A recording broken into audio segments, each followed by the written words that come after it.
Cloth കൊണ്ട് ചെയ്തെടുത്തൊരു back സൈഡിലിടുന്നൊരു ബാഗാണിത്. ഈ bag ഇതേമാതിരി ഉണ്ടാവും കാണാനായിട്ട്.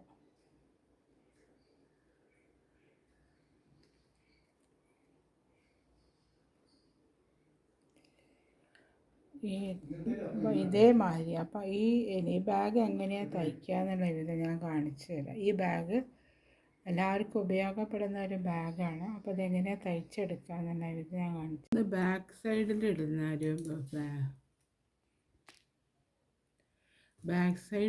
ഒരു ബാഗ് ഉണ്ടല്ലോ, കുട്ടികളൊക്കെ ബുക്കൊക്കെ ഇട്ട് പോകണം. അത് അങ്ങനത്തെ ബാഗ് തയ്ക്കുന്ന വിധത്തിന് വേണ്ടിയിട്ടാണ്. ഇതേമാതിരിയുള്ള ഒരു ക്ലോത്താണ് ഞാനിതും ഈ തയ്യൽ കടയിലെ വേസ്റ്റ് ക്ലോത്തിൽ നിന്ന് ഞാൻ നല്ലൊരു പീസ് നോക്കി വെട്ടിയെടുത്തതാണ്. അപ്പോൾ അതിന് എത്ര നീളം ഉണ്ടെന്ന് നോക്കാം. അങ്ങനെ വെച്ചിട്ട് എത്ര നീളം ഉള്ളത് ഞാൻ ഇഞ്ചാണ് നോക്കുന്നത്. എത്ര ഇഞ്ചുണ്ട് നോക്കുന്നത് തുടങ്ങിയിട്ടിതാ 18 ഇഞ്ച് വരെ ഏകദേശം കണ്ടതാ. ഇവിടെ വെച്ച് നോക്കുമ്പോൾ 19 ഇല്ല, 18 ഇഞ്ച് നീളം.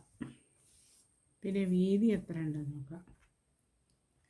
ഞാൻ നല്ല പീസ് നോക്കിയിട്ട് ഇതിലുള്ള പീസ് തയ്ച്ചെടുത്തതാണ്, വെട്ടിയെടുത്തതാണ്.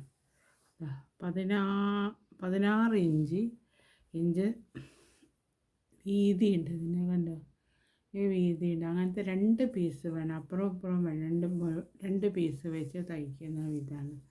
അപ്പോൾ 2 പീസ് വെച്ച് തയ്ക്കണമെങ്കിൽ അപ്പം ഇതിന് വളരെ നേർമയാണ്. ഇത് കണ്ടോ, ഈ ക്ലോത്ത് വളരെ കോട്ടനാണ്, നല്ല കോട്ടനാണ്, പക്ഷെ വളരെ നേർമയാണ്. അപ്പോൾ അതൊരു കാര്യം ചെയ്യും. നമുക്ക് ഒരു പഴയ നൈറ്റീൻ്റെ ഒരു പീസ് ഇതേമാതിരി ഇതേ പീസിൽ വെട്ടിയെടുക്കുക, ഇതേ വലിപ്പത്തിന് വെട്ടിയെടുത്തിട്ട് ഇതവിടെ അങ്ങനെ വെച്ച് തയ്ച്ച് കൊടുക്കുക. അപ്പോൾ അതിനൊരു തിക്നെസ് കിട്ടും. കണ്ടോ, ഒരു കോട്ടിങ് മാതിരി വരും. ലൈനിങ്ങൊക്കെ വെച്ച് കോട്ടിങ് കൊടുക്കില്ലേ, അതേമാതിരി വരും. അപ്പോൾ ഇത് 4 സൈഡും അതേമാതിരി വെച്ചിട്ട് ഇതേമാതിരി വെച്ചിട്ട് നല്ല ഭാഗം പുറത്തേക്ക് വരത്തൊക്കെ വരും. അപ്പോൾ നല്ല കാണുമ്പോൾ നല്ല ഇങ്ങനെ വെച്ചിട്ട് തയ്ച്ചു കൊടുക്കുക. 4 സൈഡും ഇതേമാതിരി തയ്ച്ചെടുക്കുക. വെറുതെ റണ്ണിങ് സ്റ്റിച്ച് തയ്ച്ചെടുത്താൽ ഇങ്ങനെ 4 സൈഡും തയ്ച്ച് രണ്ട് പീസിൻ്റെ ഇതേമാതിരി വേറൊരു പീസും കൂടെ ഞാൻ കട്ട് ചെയ്ത് വെച്ചിട്ടുണ്ട്. ആ 2 പീസിൻ്റെ ഉള്ളിലും ഇതേമാതിരി 2 സൈഡും 4 സൈഡും തയ്ച്ച് കൊടുക്കുക. അപ്പോൾ അത് ഇതിൻ്റെ മുകളിൽ ഫിറ്റ് ആയിക്കോളും. അങ്ങനെ ചെയ്യുക. ഞാനിത് 4 സൈഡ് ഇതേമാതിരി തയ്ച്ചെടുത്തുകൊണ്ട് 4 സൈഡ് ഇതേമാതിരി ഒരു ത്രെഡ് പോകത്തക്ക വിധത്തിൽ ഇത്രയും നീളത്തിൽ ഇത് തയ്ച്ചെടുക്കുന്നുണ്ട്. അങ്ങനെ ഇതേമാതിരി ഇത് നീളത്തിൽ തയ്ച്ചിട്ട് 2 സൈഡ് ഇതേമാതിരി തയ്ച്ചെടുക്കും. അതേമാതിരി ഞാൻ ഈ സൈഡ് തയ്ച്ചെടുക്കും. ഇതാ 2 സൈഡും തയ്ച്ചെടുത്തിട്ടില്ല. ഇതേമാതിരി ഇതാ ഈ പീസാണ് തയ്ച്ചത്. ഇതേമാതിരി 2 പീസ് ഞാൻ തയ്ച്ചെടുത്തില്ല. കണ്ടോ, ഇത് ഞാൻ ത്രെഡ് ഇടാൻ വേണ്ടിയിട്ട്. അപ്പം ഇനിയിപ്പോൾ ഇത് എന്താ ചെയ്യുക, ഇങ്ങനെ വെക്കുക. ഈ 2 സൈഡ് അങ്ങനെ വെച്ചിട്ട് ഇതെങ്ങനെ ചെയ്യുക, ഇതിങ്ങനെ വെക്കുക. എന്നിട്ട് തയ്ച്ച് കൊടുക്കുക. ഈ സൈഡ് ഇങ്ങനെ തയ്ച്ച് കൊടുക്കുക.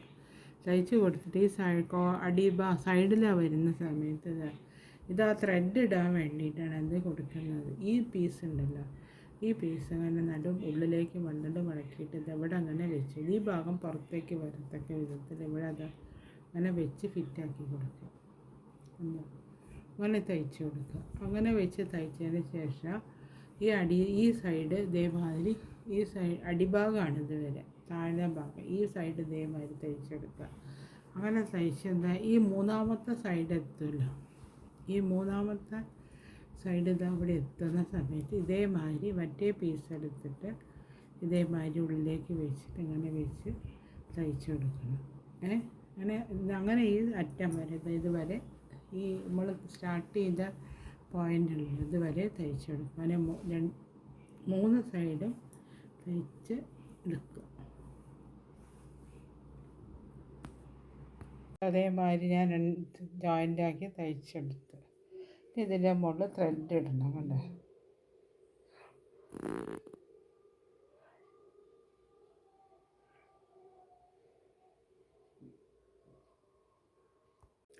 അതേമാതിരി ത്രെഡ് ഞാൻ തയ്ച്ച് വെച്ചിട്ടുണ്ട് നല്ല ഈ കളർ എടുത്തിട്ട് ആ ത്രെഡ് തയ്ച്ച് വെച്ച് ഇതിൻ്റെ ത്രെഡ് ഇതിൻ്റെ മുകളിൽ കൂടെ കോർത്ത് കൊടുക്കുക. പിന്നെ അങ്ങനെ ഇതിൻ്റെ ഈ ഒരു ഭാഗത്ത് കൂടെ ഇത് കോർത്ത് കൊടുക്കുക, ത്രെഡ് ഇട്ട് കൊടുക്കുക.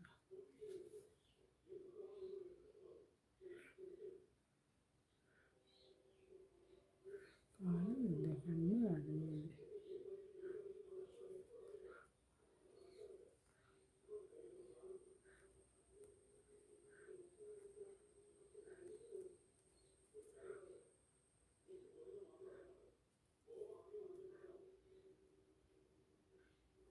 ത്രെഡ് ഇട്ട് കൊടുക്കുക. ഇങ്ങനെ ത്രെഡ് ഇട്ടിട്ട് ഈ ത്രെഡ് ഇതുവരെ എത്തണം. ഈ ത്രെഡ് ഇതുവരെ കൊണ്ടുവരും, ഈ ഇതുണ്ടല്ലോ ഇവിടെ വരെ കൊണ്ടുവരും. അതേ ത്രെഡ് ഇതുവരെ കൊണ്ടുവരും. ഇതിൻ്റെ ഉള്ളിൽ കൂടി അടുത്തതിൻ്റെ സൈഡിൽ കൂടെ പുറത്ത് കൊടുക്കുക, കൂടെ പുറത്ത് അങ്ങനെ കൊണ്ടുവരിക. സ്റ്റാർട്ട് ചെയ്തിട്ട് വരെ ഇവിടെ വരെ കൊണ്ടുവരുന്നത്. അതേമാതിരി ഒരേ സൈഡിൽ എത്തത്തക്ക വിധത്തിൽ ഇതേമാതിരി ഞാൻ കോർത്തെടുത്തു. അത് കഴിഞ്ഞ് ഇവിടെ ഇതേമാതിരി ഈക്വലായിരിക്കണം, കണ്ട് അതേമാതിരി ചെയ്തിട്ട് ഇവിടെ ഉണ്ടല്ലോ ഇവിടെ തയ്ച്ച് വെച്ചതില്ലല്ലോ, ഇതിൻ്റെ ഉള്ളിൽ കൂടെ ഒന്നെടുക്കുക. എടുത്തിട്ട് ഇവിടെ ജോയിൻ്റ് ആക്കി കൊടുക്കുന്നുണ്ട്. ഇവിടെ കട്ട് ചെയ്ത് ഒഴിവാക്കണം.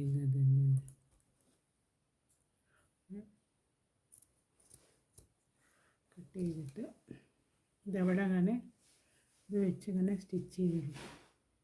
അതേമാതിരി സ്റ്റിച്ച് ചെയ്ത് കൊടുക്കുക.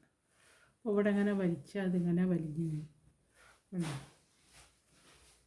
ഇനി മറ്റേ ത്രെഡ് ഇടണം. അതേമാതിരി ഞാൻ വേറൊരു ത്രെഡ് ചെയ്ത് വെച്ചു. അപ്പോൾ ഈ ഇതുണ്ടല്ലോ ഇവിടെ നമ്മൾ മറ്റേ സൈഡിലല്ലേ നമ്മൾ ചെയ്തത്. അപ്പോൾ ഈ ചെയ്യാത്ത ഭാഗത്ത് ഇത് ചെയ്ത് ഇവിടെ ത്രെഡ് വന്നതിനൊക്കെ ഇതിൻ്റെ ഉള്ളിൽ കൂടെ എടുത്ത് കൊടുക്കുക. കണ്ടോ, ഇവിടെ എടുത്തിട്ട് അങ്ങനെ എടുത്ത് കൊടുക്കുക. അപ്പോൾ 2 ത്രെഡ് അങ്ങോട്ടും ഇങ്ങോട്ടും ചെയ്ത് കൊടുക്കണം.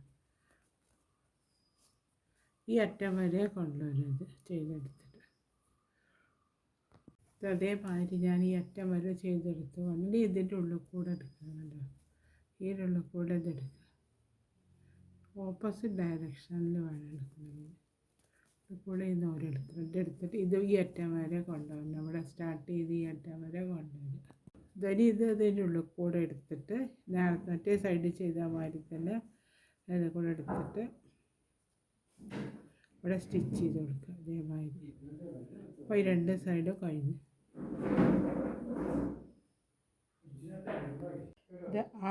ഇതിൻ്റെ ഈ ബാഗിൻ്റെ വർക്ക് ഇതവിടെ കഴിഞ്ഞു.